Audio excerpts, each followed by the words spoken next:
Semi-Casual MMA Show. Ladies and gentlemen, we are live. Welcome back to another episode of the Semi-Casual MMA Show. I'm your host, as always, Jared Brosnan, joined alongside my favorite member of the MMA Twitter sphere, Joe Bear, finally in full video color. How we doing, man? I'm great, man. I'm excited to finally talk about fights in a camera setting. So let's get going. Let's get going. Exactly. We're really stepping up the production value here. We got some interviews, we got video, we're on Spotify now, we're going to the moon. So, but why don't we jump right into it and talk a little bit about the pay-per-view event that happened last weekend that I wish I had turned off after the third fight on the pay-per-view. I thought that I was very happy to see Sergey Spivak knock the lights out of Greg Hardy. That's always fun. Kevin Holland, my favorite fighter, getting the win, getting back in the win column is always a great thing. And it was the fight between Bryce Mitchell and Edson Barboza was eye-opening. Great fight. But great fight. Yeah. I could have done without the last two. That's for sure. I disagree, man. I mean, I really loved the RDA fight. I thought that was just a great showing of RDA. You know, I know Moicano isn't as good as, Fiziev, but I think it was nice seeing RDA back in the octagon. So I was really impressed with that. And that fifth round was fun, even though I thought the fight should have been stopped. But yeah, I mean, I thought that was a good fight. And the Colby Jorge fight, it wasn't. I think the issue with that is Colby's good. Like, Colby's just way too good and way too skilled for someone like Masvidal to even think that, he was going to win. I think people just had their hopes of it being like a stand-up battle, even though. They just hoped that he would catch him with that one shot, which was all. Yeah. And so I feel like the biggest takeaway is more people are talking about like what Jorge did wrong instead of what Colby did right. And, personally, yeah, I guess it wasn't as exciting as it could have been. I still thought it was a good fight and in one of the better fights of the year.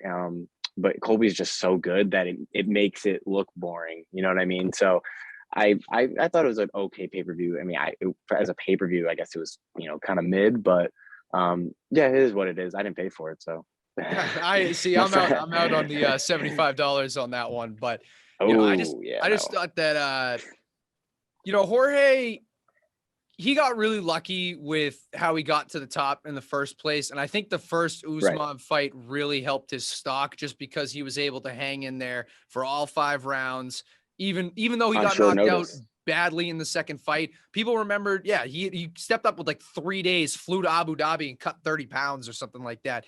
And ridiculous. I think anytime you come off of back-to-back title shots, when they're really not, because they weren't really earned, you know what I mean?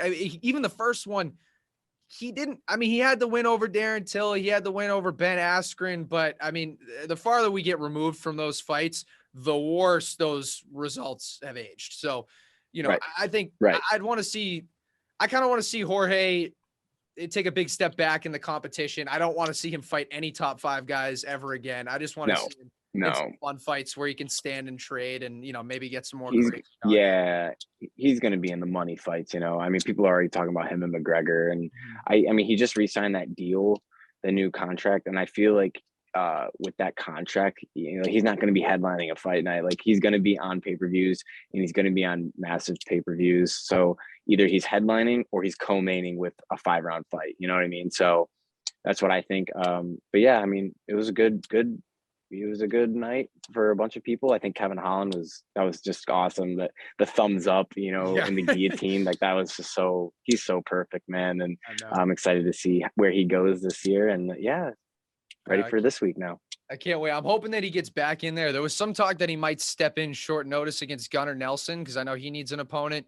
Gunnar lost his opponent? That's what I had heard earlier this week. Oh, wow. They might have already. I'm gonna look into that now, but I'm gonna look into that after that. Yeah.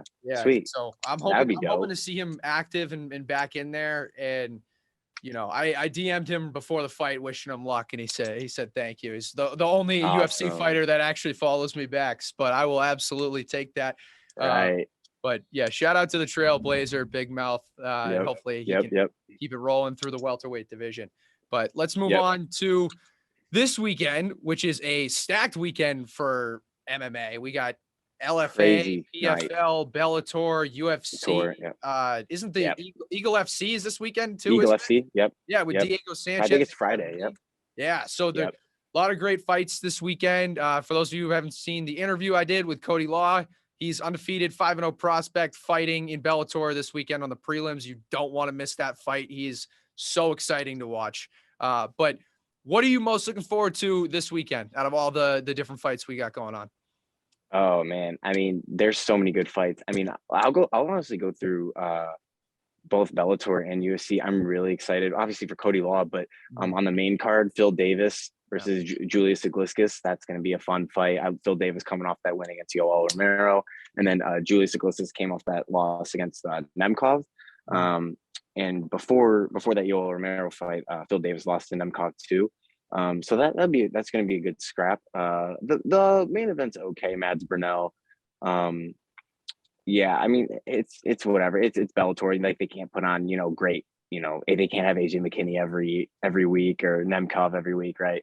Yeah. But yeah, no, it's a pretty nice card. And then Kevin Lee versus Diego Sanchez. I mean, I'll watch the highlights. We all know it's gonna happen. Kevin Lee's gonna kill that dude. Like that fight shouldn't be sanctioned in my opinion. But then actually, I don't know, because I thought the same thing about Eagle FC in the past. When Rashad Evans fought, I thought for sure he was going to get decapitated, and he dominated. Yeah, I didn't mind. I think Diego Sanchez is worse because of what Diego's coming off of. I mean, Diego's been knocked out a ton, and he just came off that really real bad COVID scare. Yeah. He's been out a while, and he's facing Kevin Lee. I mean, Kevin Lee's still really good. Like he took a round from Daniel Rodriguez. Unfortunately, he gassed in that fight, but he won round one in my opinion. So I'm not really interested in that. I expect Kevin Lee to win. I'd be shocked if Diego won. But onto the UFC, I think the main event this week, it's okay. Ankalaev versus Santos. I got Ankalaev in that fight, but the biggest fight, the biggest fight on this card for me is Pereira versus Bruno Silva, because this is gonna be a telling of all right, is Pereira gonna get through this, and then he's gonna get a top 10 opponent in my opinion if he beats Silva, and Silva's not even ranked. They're gonna fast track him to Izzy faster than I think Tom's at. You know what I mean? So I'm very excited to see what goes on in that fight. And Bruce Leroy Carreras, versus Sadiq Youssef, that is going to be a banger. I cannot wait for that. That's my main event. That's the people's main event in my eye. But yeah, I'm so stoked for this weekend. I have Saturday off, so I'm going to be watching. Oh, that's awesome. Yeah, I'm really looking forward to both of those fights. I think especially the Alex Pereira versus Bruno Silva. I mean, that fight will tell. I think both of those guys are going to get a top 10 matchup after that. I mean, Bruno Silva's coming off of 3 UFC appearances. All 3 are knockouts. Yeah. Even before that, he's on a 7-fight knockout streak. 5 of those are in the first round. And not to mention, he was an M1 challenge before. He's not fighting cans. He's fighting guys who have established records. So he's a real problem in that division. And, I saw something today at Media Day. Bruno Silva was saying he was the 16th opponent offered the fight against Pereira. And he was the one who finally accepted it. So, I mean, it just goes to show that the UFC didn't even want to put these 2 big prospects together. It's just he was the only guy that was willing to take him on. And, I think that the UFC is definitely going to reward him for that if he keeps the streak going. Fair. So, I think Pereira had a great performance in his last fight, but you got to look at who he was fighting. He fought a guy who I don't think any of his wins have been against guys who've gotten a UFC win. Yeah, he fought Andreas Michailidis. Fought KB Bular. KB Bular, not a great fighter. No, not a UFC caliber fighter. Excuse me, but yeah. No, and then he lost to Modestas Bukauskas, who I know had in the UFC. Yeah, he had a great career over at the Cage Warriors, but he really struggled once he got to the UFC. So, I'm not putting too much stock in that win. I know it was a dominant performance. The finish was obviously crazy with the flying knee, but I got Bruno Silva in that fight. Wait, you do? Yes. I mean, dude. All right, man. All right, listen. I love Bruno Silva. I picked him in all his UFC appearances, but they're not going to be grappling. They're going to be standing. And Alex Pereira is not someone you stand and bang with. I mean, listen. He's not. Bruno Silva's a take one to get one guy, and he's not going to be able to take one from Alex Pereira. I will guarantee you, that like I think it's honestly a lock. And at minus 190, I think it's ridiculous. I think it should be higher. I love Bruno Silva so much, but I don't see it. I really don't see it at all. I don't see any way for him to get out of there. I don't. I don't know. Especially with how Pereira is training now. Like Pereira's training with Glover Teixeira. So if Bruno wants to grapple, Pereira will grapple. And I don't think Bruno's a good grappler. So I think Alex will do enough to hang with him. But other than that, they're gonna be standing up. And standing up, it's no one in the UFC can challenge him standing up other than Izzy. And he beat Izzy twice and knocked him out once. Like that's just no. I'm telling you that right now. Like, see, I know he's got the it's not just hype record. I know that it's way more than established. But it's heavy. But the thing is, MMA is a lot more unpredictable than I think kickboxing can be because of the grappling aspect. So I just think that he's only got 5 total MMA fights, and 3 of those happened years ago. So I understand it's not like some of these other guys who haven't been active for years and just aren't, in the ring. I know he's been training that whole time, staying active, winning championships, but I just think that Bruno Silva is just on such a hot streak right now. I just don't see Pereira taking him out. I think that I think that this fight's probably weirdly enough, I think it's going to go to decision. I think this is one of those fights where on paper, it's going to, you think it's going to end in the first round. And I think it's going to be 2 guys that are afraid to actually stand and trade with each other. And I think the experience of Bruno Silva in MMA specifically is what's going to take him to, win that maybe 2 rounds to 1. But, it's not that I don't think it's going to be a competitive fight or that I think that Bruno Silva is going to knock the lights out of him. It's just that I think that both of them are going to have respect for each other on the feet for their weapons. And, I just think that it's going to come down to a decision. And I think that Bruno Silva is going to edge him out, but all right. We should have a friendly wager on that. No, I'll definitely throw a friendly wager. I mean, you already said you like the minus 190. So, I'm helping you out. I'm biting it on that. I'm biting that. Yep. So just to look at some other things on the card, just to talk about the co-main event for a second, which is a great bantamweight fight. And we all know that bantamweight is one of, if not the most stacked divisions in the UFC. Yep. We got Marlon Moraes coming off of a 3-fight losing skid, not just losing skid, but it has gotten knocked out all 3 of those times, fighting against Song Yadong or Yadong Song. It feels like the UFC changes it back and forth every time he fights. But he's a guy who has a lot of UFC wins, but not without controversy. I mean, I remember watching that Marlon Vera win in the first fight back from COVID, and there is no way Song won that fight. He's got a split decision win over Casey Kenny. I thought he won that fight, but I didn't think he won the Vera fight. Yeah, I think that the Casey Kenny fight, I definitely saw him winning that one, but it was a close fight, and I could have seen it going anyway. But what do you see happening in that one? I think this is a spot where Marlon Moraes could finally snap that losing streak. I think the issue is his cardio. I mean, in the first round, he is deadly, and we know that. We saw that in the Merab fight. Like, I was just jaw to the floor when Merab got touched by him, and I was shocked that Merab even survived that, because Marlon's got some power for that division. I mean, if you think about it, he shouldn't even be a 35er. He's just so small. But he's a big guy for how his build is. So I think he just cuts a little too much weight. That's why the cardio is an issue, and the chin, I guess now, right? I do think he's got a shot, but Yadong Song he's still on a roll. That Julian Arce knockout recently was just I was like, whoa.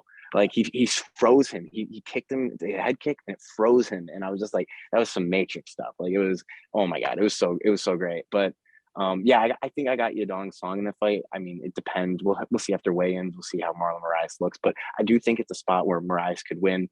Out of his past 3 fights, I think this is the most winnable one. Definitely. I mean, I remember watching that Merab fight too, and just being in absolute shock at how that was going, especially with all the momentum that Merab had going into it. Thankfully, because I did bet on Merab in that fight, he turned it around and got the knockout. But I do like the experience factor of Moraes, and like you said, he is so dangerous in that first round. But I find it so hard to bet on a guy who's gotten knocked out in 3 straight fights. And the Corey Sandhagen wheel kick knockout, that was something. The Rob Font starched him. Starched him, yeah. And, we've seen, like you said, his gas tank might not hold up. So if he sees that opening and he tries to get Song out of there quickly and he can't do it, I think Song's just going to roll over him. So, I Could think be a nice live opportunity. I mean, you think about him if Moraes, takes round one, drops him or something like that, and they go into round two, that'd be a nice live opportunity with Yadong Song. So definitely. Cause I mean, I think Yudong's like a minus 250 favorite right now. yeah, Um, yeah, which I was surprised about, but like I said, Moraes coming off of 3 straight knockout losses. I find it hard to believe that many people will really be betting on him, but we'll see. I mean, hopefully that one's a good fight. And I think that I would rather have Song Yadong win just from the standpoint of, I think we want some more fresh faces at the top of that bantamweight division. I think for sure. a lot of times in the UFC, you get these guys who have gotten title fights, and then they just stick around in the top 10 for a couple of years for basically no reason. It's So basically what the middleweight divisions become. yeah, so I'd Yeah, like to see some new names in there, some fresh matchups. So I'm pulling for Song, but at the same time, I don't want to see Marlon Moraes get knocked out again. I think he's one yeah, knockout away. I'm I with don't know you. what his contract situation is, but I think regardless, he's one knockout away from Bellator. Oh, I But hope not. I mean, he's a fun fighter. Like like all of his fights are fun, but it's kind of for the wrong reasons, yeah, So yeah, it is what it is. definitely. But another big name that just stepped into the card, or big name in terms of MMA Twitter, Yeah. anyways, is Terrence McKinney is fighting against Drew Dober on short notice. Terrence McKinney, as we all know, is on the crazy first round stoppage streak right now, just coming off of a submission win a couple weeks ago, actually. Yep. So how do you see that fight going down? Um. So I, it's very. I'm still leaning. I don't know. I'll be honest with you. I think this fight is. There's just so many factors to take in. I mean, McKinney hasn't faced. I think McKinney has a loss to Sean Woodson, and I think Dober's better than Sean Woodson at this point in both of their careers. So I think it's just a case of if McKinney can like just hang with him in the first round, if he can like wrestle him, maybe if I can see that McKinney is able to hang with him in the wrestling department, I think there's a chance. But there's also that issue that like we haven't seen McKinney go, second or third round yet. So, we don't know. And then on top of it, it's short notice. But then again, it's like he's good. And like at the price that he's at right now, I mean, it'd be hard not to take that. You know what I mean? So I'm still skeptical. I don't know what I'm gonna do, but I guess an early lean would be Dober, just because of the experience. I mean, he hung with Makachev for 3 rounds. He lost to Brad Riddell, but think about like, would you choose McKinney to beat Brad Riddell or Makachev? Exactly. So it's like it's a very tough fight to call, but I go with your gut on it, honestly. I mean, it's like you go with McKinney. I feel like the public's going to be on McKinney, even though he's They like a are. dog, I mean, right? since the fight opened, when the fight opened, Drew Dober was a minus 200 favorite. McKinney was coming back at plus 170, and right now it's What's it already now? down to Terrence McKinney plus 140, Drew Dober minus 170. So, Ooh, I think yeah. I see. I think it's going to keep getting close. Honestly, I wouldn't be surprised if by the time we get to fight night that it's almost a pick 'em, because we Almost, all yeah, know that the public loves backing the names that they know. But yeah. That's what I worry about. yeah, You know. but there's So I don't another. know. It's going to be a great scrap, though, nonetheless. Definitely. I mean, there's another big name that the public definitely knows that's also fighting a bit lower on this card, and sort of a strange UFC matchup. I'm not really sure how they booked this fight, but Chris Moutinho is back. The human punching bag is back in action, and he's favored in a fight, which I Yeah, never would have expected. I thought for sure yeah, right after he fought in the last one, I knew they were going to give him another shot just because of his right. toughness, but I thought for sure he was, going to be matched up with someone who was gonna, destroy him again. But he's fighting a guy who's coming off of 3 straight losses and really a very, very bad UFC career overall. Yeah, So I have no idea where to go with this one. I think I'm just hoping it's a fun fight, yeah. but I think It's I'm going all to you stay could away hope from it. for. Yeah, they're two non-UFC caliber fighters. Yeah. Guido Kennedy's literally just a guy where like the UFC calls up and is like, "Hey, we need someone to lose this week against this opponent." Yeah. You know, that I think he's like 43. Is he 43 or 42? I honestly don't Jeez. remember, but he's up there.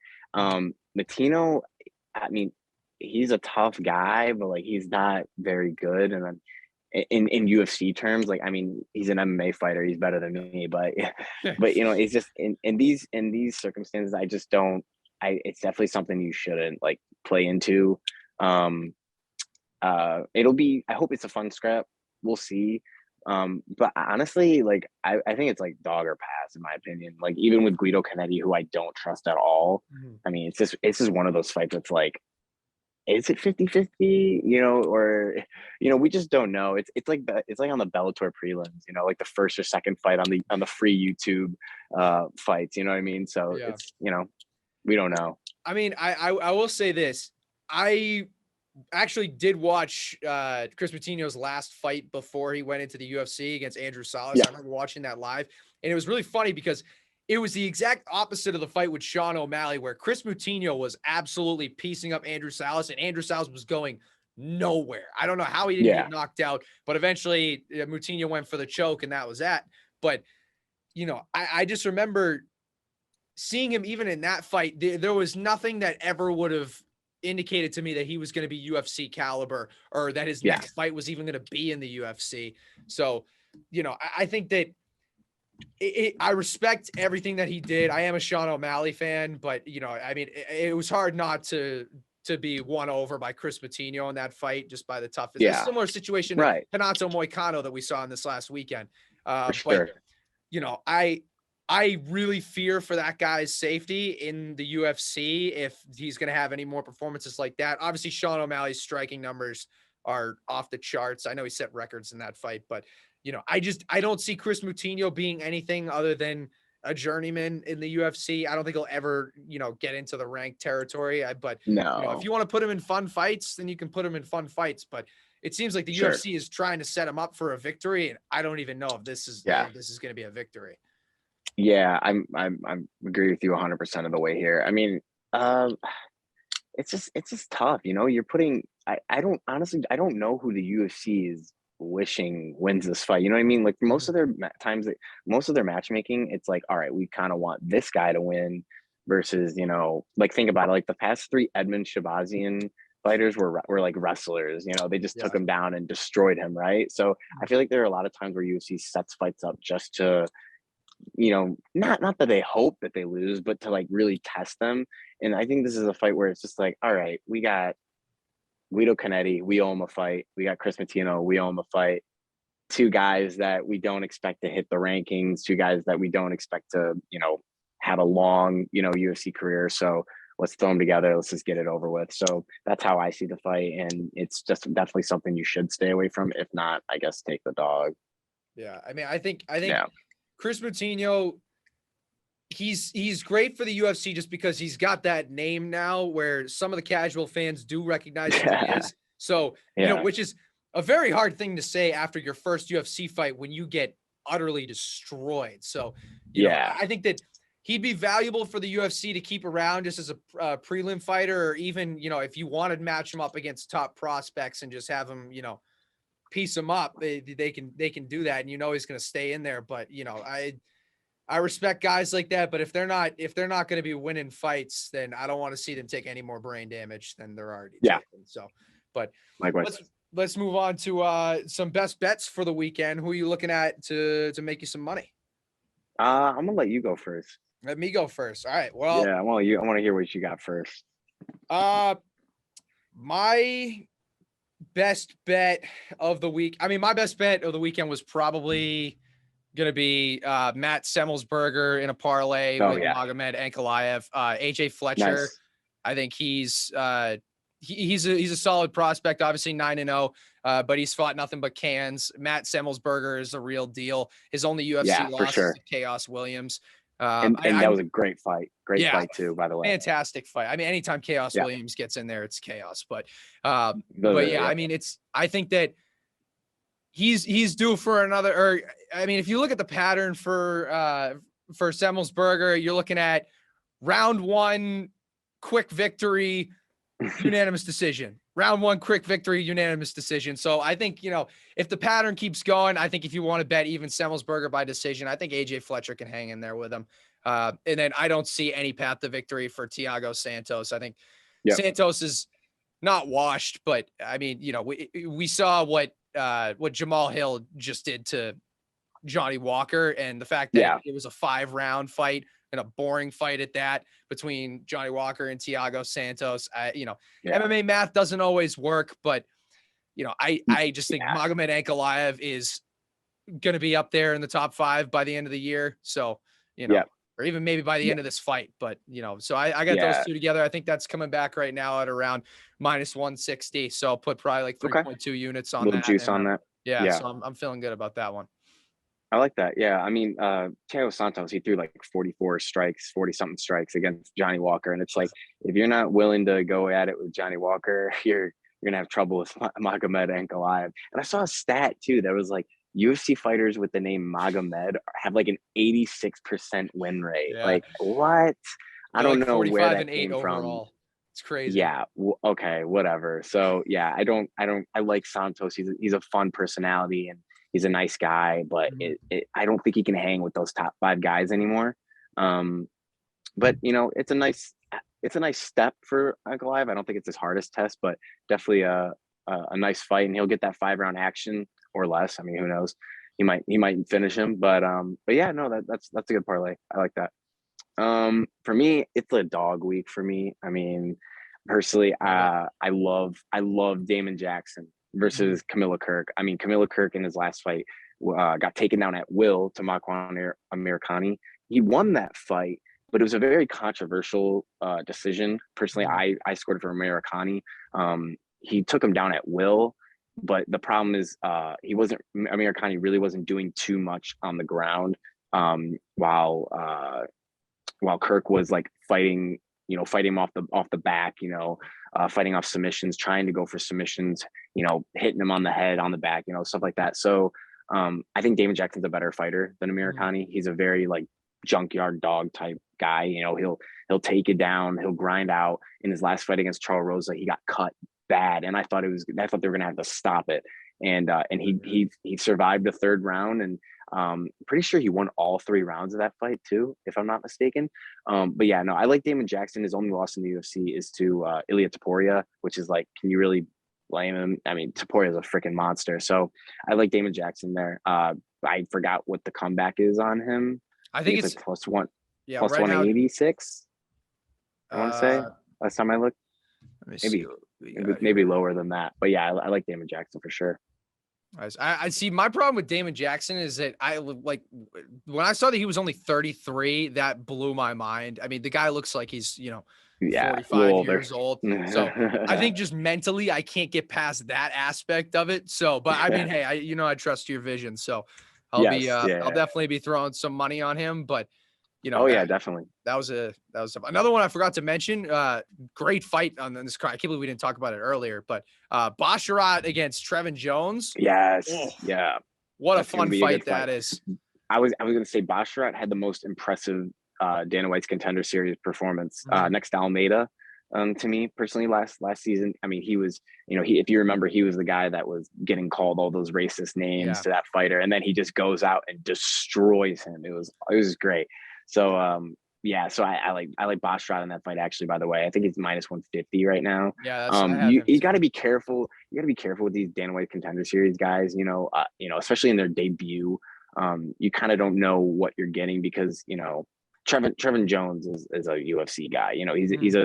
He's fought in the UFC. He's beaten some guys in the UFC. Might not be as impressive as you would think, but yeah, I think Basharat, he's faced good talent outside the UFC. So I think he's right, more than capable of getting a win here. So yeah, I like Basharat in that fight too. Definitely. What else you got for any best bets? The other dog, it's got to be oh man, now I'm blanking. Damon Jackson, I said, and then we touched on McKinney. Like I said earlier, we'll see how the weigh-ins go. I believe it's on the main card. Oh man, I'm blanking here, man. Oh, Oh, Khalil Rountree and Roberson. no, not That Khalil one. Rountree and Roberson. I do lean Roberson in that fight Mhm. though. What's the main card? From We top? got Oh, Alex Tiago's. Caceres. I'm sorry, Yeah. Alex Caceres. Sorry, I was Bruce blanking. We talked Leroy. about it earlier. Yeah. Yes, I think Alex Caceres gets this done. Sadiq Yusuff in his last fight got, I wouldn't say dominated, but he got controlled pretty good against Arnold Mhm. Allen, and I think Arnold Allen is better than Caceres at this point in their career. Definitely. But I think Alex Caceres is going to be able to hang with him on the feet. He's going to be able to take whatever Sadiq gives him, and I think Sadiq at some point is just going to slowly gas. He's got an okay gas tank, but I think he's just going to slowly gas. And I think Caceres is either going to get a submission or he'll win a nice decision. He's just one of those guys that's like, how can you bet against the guy? Like, I mean, he shows up every single time. He's always fighting. He's a tough. He'll fight to the end. So yeah, it's either you don't take this fight or you take Caceres. So I really like Caceres in this fight, and I'm very excited to see what he does next because I would love to see him, get a push. I mean, Mhm. he's been fighting since like 2008, and he's got such a fun style. He's got a great personality, and he's definitely a guy that people should tune in for this weekend. So yeah, Alex Definitely. Caceres. And at plus 200, I see on my book right now. I'm loving the sound of that, baby. But Yep. but that's Yep. about it right there. I'm for in terms of best bets for me. I don't know if you've got Yep. anything else. Same. But Yeah, that's it. I mean, I do think the Sabino Mazo Miranda Maverick fight is really really off in terms of mhm. odds. But I definitely that's another one of those, like, it's either dog or pass. You know what I mean? I think Miranda Maverick wins that fight, but Mazo is getting a little disrespected. But that's just me. So, but yeah, I gave you mine, and I liked yours too. So There we go. Well, let's hope we make some money. other than the And Bruno Silva, I mean, I hey, don't like the Bruno Silva one. I'll throw $10 on that with you right now. A little friendly wager. Shake. Yeah, I let's know go. I'm getting screwed in the odds right now too because he's coming back I'm at with you. at plus 130, but it's all right. Yeah. But yeah, so that's about it for the semi-casual MMA show. Make sure you tune in to watch Cody Law start hopefully what is the semi-casual MMA undefeated streak. He wins the fight this weekend. Yes. We're 1-0. So We're 1-0. Yes. and we'll be obviously looking out for our guys Aaron Phillips and JoJo Gianetti. We're gonna have to get you on the interviews at some point soon, Joe, when we can work around your work Oh schedule. yeah. For sure. But yeah, thanks for tuning in, everybody. Good to see you, Joe, and we'll catch you right back here next time. You too. Take care.